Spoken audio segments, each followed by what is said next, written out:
தமிழ்நாடு அரசின் தொழில் முனைவோர் மேம்பாடு மற்றும் புத்தாக்க நிறுவனமானது புத்தாக்க சிந்தனையாளர்களை கல்லூரி பருவத்திலேயே கண்டறிந்து அவர்களை வருங்கால தொழில் முனைவோர்களாக உருவாக்க உயர்கல்வி மாணவர்களுக்கென்று இடிஎஸ் ஹேக்கத்தான் என்னும் திட்டத்தின் மூலம் ஒவ்வொரு மாவட்டங்களிலும் உள்ள தீர்க்க முடியாத பிரச்சனைகளை கருத்து பட்டறை மூலம் கண்டறிந்து தீர்வு காண அண்ணா பல்கலைக்கழகம், விவசாய பல்கலைக்கழகம், பாலிடெக்னிக் கல்லூரிகள், தொழிற்பயிற்சி நிலையங்கள் போன்ற பல்வேறு உயர்கல்வி நிறுவனங்களில் உள்ள மாணவர்களின் கண்டுபிடிப்புகள் மூலம் அந்த பிரச்சனைகளுக்கான தீர்வு காண புதிய முயற்சியே ஏடிஐஎஸ் ஹாக்கதான் திட்டமாகும்.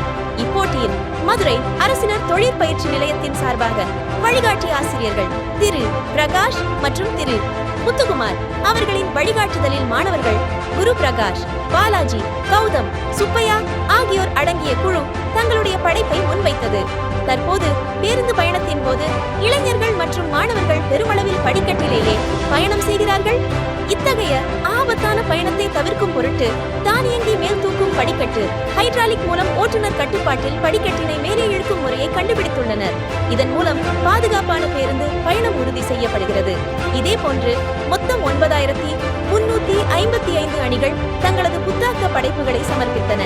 முதற்கட்டமாக மாவட்ட அளவிலும் பின்பு மண்டல அளவிலும் போட்டிகளில் வெற்றி பெற்று தற்போது முதல் 60 அணிகளுக்குள் இடம்பெற்று இறுதிப் போட்டிக்கு தகுதி பெற்றுள்ளது மதுரை அரசினர் தொழிற்பயிற்சி நிலையம்.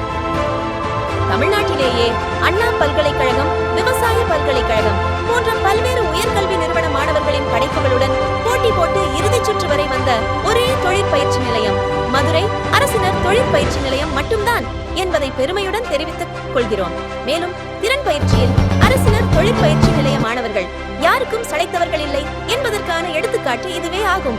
இதேபோல இறுதிப் போட்டியிலும் முதல் பரிசு வெல்வோம் என்ற நம்பிக்கையுடன் விடைபெறுகிறோம். நன்றி.